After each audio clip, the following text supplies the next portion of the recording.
តស្វាយរៀងមានករណីគ្រោះថ្នាក់ចរាចរណ៍ពីរករណីកើតឡើងនៅត្រង់កន្លែងតែមួយរវាងរថយន្តនិងម៉ូតូហើយមួយករណីទៀតរវាងរថយន្តនិងម៉ូតូរ៉ឺម៉កបណ្ដាលឲ្យមនុស្ស5នាក់រងរបួសធ្ងន់ខូចខាតម៉ូតូ2គ្រឿងនិងរថយន្ត2គ្រឿងចំណែករថយន្តមួយគ្រឿងដែលត្រឡប់ផ្ងាជើងចាក់ចោលទំនិញរួមមានមីខ្លាឃ្មុំក្រហមនិងប្រេងឆាពេញលើចិញ្ចើមថ្នល់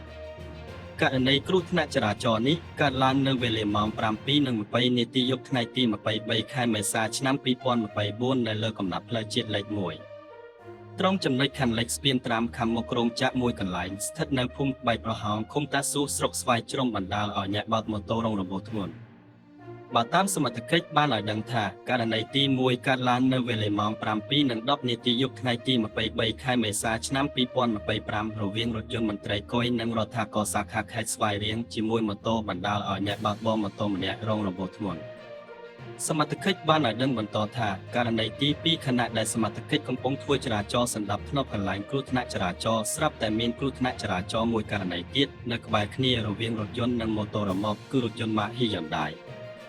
ដឹកទំនិញបុកម៉ូតូពីក្រោយពេញទំហឹងអូសចម្ងាយ30ម៉ែត្រទៅបុកជាប់ដើមជ្រៃនៅខាងមុខផ្ទះអ្នកស្រុកក្រឡាប់ផ្ងាជើងឡើងលើចាក់ចោលមេខ្លាឃ្មុំក្រហមនិងប្រេងឆារាប់រយទេសពីពេញលើចិញ្ចើមថ្នល់និងខ្ទាតចូលក្នុងស្រះនិងជិបជាប់អ្នកបើកបររថយន្តនៅក្នុងកាប៊ីនរងរបួសបាក់ជើងធ្ងន់ធ្ងរ